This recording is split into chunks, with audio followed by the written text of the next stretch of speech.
Human back in action minus a big toe. Richard Schilling debuts a new high-tech racecar imported from America. Kevin Fisher sets the early pace on day one of the Toyota 1000. Top Toyota pair Philip Milan and Richard Leek spearhead the 4x4 challenge. Desert race history in the making from Richard Manning and the Winston Yamaha. And finally, rally aces Hannes Strobler and Piet Swanepoel back in off-road racing. All this and much more as Total South Africa bring you a review of the recent Toyota 1000 Desert Race, third round of the Total GTE Off-Road Championship. Total, earning our stripes for you, earning our stripes in motorsport. The Toyota 1000 Desert Race is traditionally one of the highlights of the South African Off-Road Championship. Staged each year in the rugged northwestern Cape countryside, this event is a test of man and machinery. Pre-race paddocks are always a hive of activity before a major motorsport event. Apart from last-minute checks on machinery, there is always a spirit of camaraderie and friendly rivalry wherever off-road enthusiasts gather. This year, the organisers did away with the traditional pre-event round-the-houses pipe opener, and the Thursday before the race was given over to the documentation and the official scrutineering of vehicles. With no round-the-houses race to determine grid positions, the starting order was determined by way of a draw.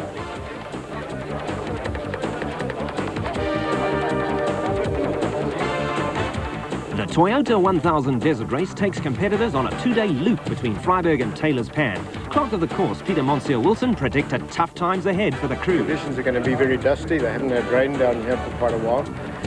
The other problem they're going to experience is grass seed. The grass in some places is 1 meter high, and some of them are battling to see the other track, the other spur of the track. So there's going to be problems in that area. Off-road race organisers are fond of early morning starts. With the sun rising over chilly Vryburg, crews lined up for the start with competitors preoccupied with race tactics for the 480-kilometre slog to Taylor's Pan. No, it's a long way, that's all I can say, and I maintain the guy that can stay in the car until overnight stop and not get out, and leave the overnight stop and get back to Vryburg here without getting out the car, that's going to be the winning car. Dit is altyd moeilik om voor te ry, want die bewys daarvan is die babaspan. Die ouens wat voorry is gewoonlik die ouens wat die slaghuisters aftrap, en die ouens wat na jou kom sien dan waar jy die foute begaan het, en dan begaan hulle nie dieselfde foute nie. I'm looking forward to getting to the front of the race and try and get to the refuel in the first 5 if we can, because I think we're going to make up our time from the refuel on in the thick sand. We've got the power, so we've got to use that to our advantage. So up until the refuel is going to be quite tight and dusty. We're going to pick them off as we can, and after that we'll try and give it a squirt. Klaus Degener with former driver Derek Pinoy in the navigator's seat was the first car away.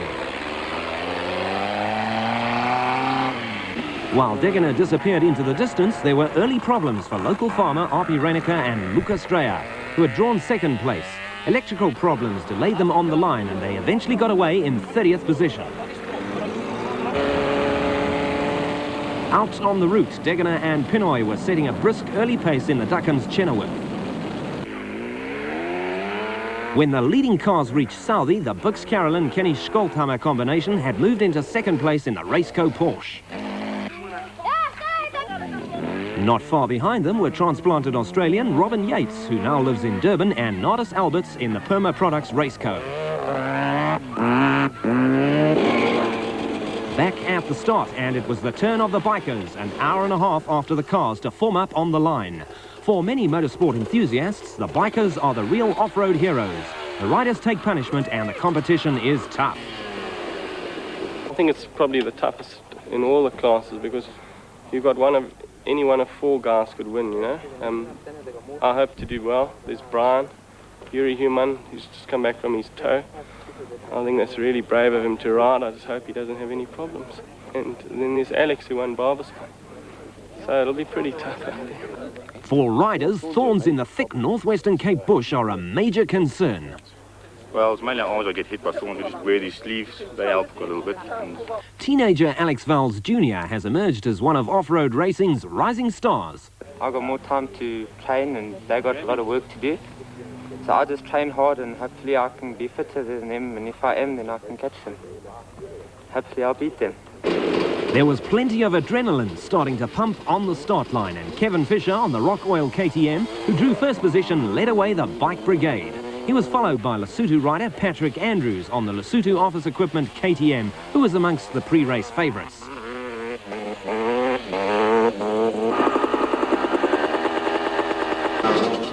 Also amongst the pre-race favourites was John Hodgson, but it was Kevin Fisher who had to find a compromise between an early pace that would keep him ahead and one that would conserve machinery. On the smoother sections, the bikers fly, with Patrick Andrews going flat out to try and catch Fisher. Richard Manning on the 200cc Winston Yamaha was making his intentions clear early on, and at Southey was involved in a great dice with Kevin Tebbett on the 500cc Honda. Leading the 250 class at Southey was Yanni de Bruyn on the NGK Team Green Kawasaki. The famous riverbed section on the way to the Linnepen service point saw Bux Carolyn and Kenny Scholthammer in the lead in the Porsche-powered Raceco. It was good to see former National Rally and off-road champions Hannes Grobler and Piet Swanepoel back in action, and they were leading Class 6 for 4x4 vehicles in the Nissan 1-tonner. After their delay at the start, R.B. Reinecker and Lucas Dreyer were carving their way through the field in the BP Ford, while Castrol Barberspan 500 winners Alfred van Vieren and Piet Pelzer were again a model of consistency in the Class 5 Toyota Hilux.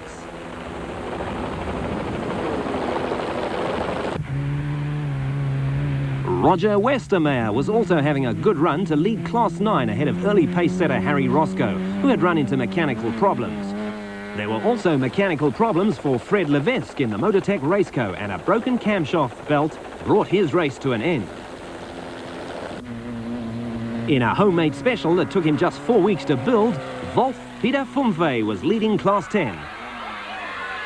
On the bike front, Patrick Andrews scattered a few four-legged local inhabitants as he arrived at the Dinnerpen refuel, 180 kilometres into the event, just ahead of Errol Dalton on the Bird Paradise Kawasaki.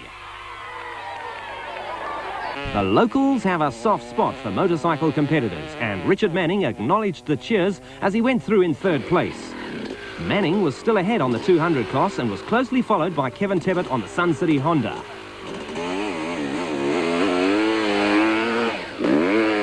While one local demonstrated horsepower of a different kind, Yuri Himmen appeared to be unaffected by his recent foot operation and was running in a steady 7th place.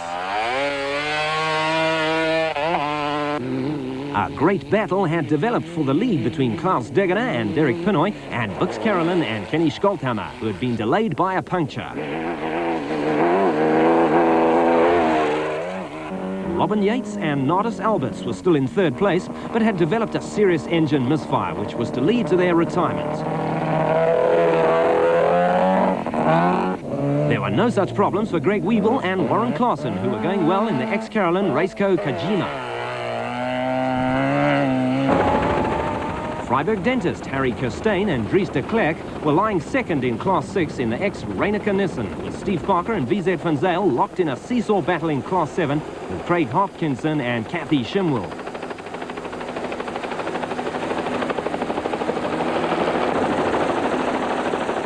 For the bikers, running out of petrol was a common problem. Leader Patrick Andrews was one of those to suffer, but Errol Dalton sportingly stopped to lend a hand.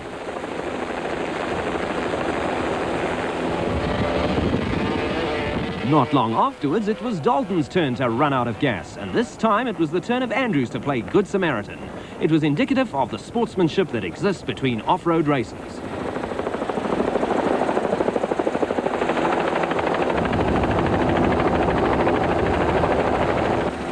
With the sprawling tent town that had sprung up at the overnight stop of Taylor's Pan beckoning, Bux Carolyn and Kenny Scholthammer had regained the lead after 480 kilometres of tough racing.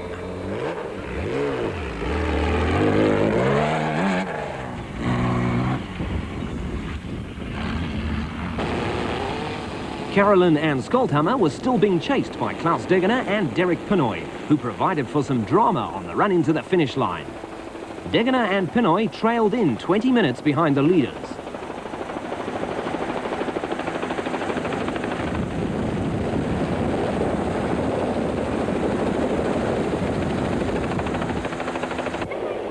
Alfred van Vuren and Piet Pelser are perhaps the most consistent pair in current off-road racing, and were third over the line in the Toyota Hilux.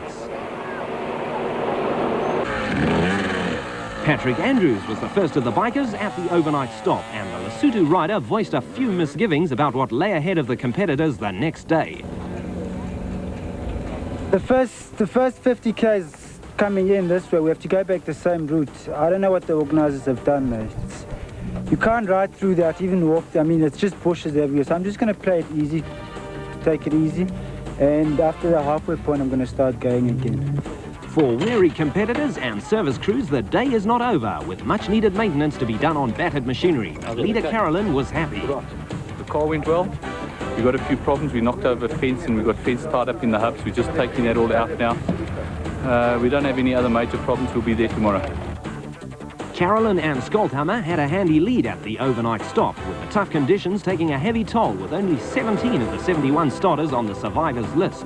A great performance on the 200 Yamaha saw Richard Manning in second place amongst the bikers, with Yuri Himmen also in the top 5.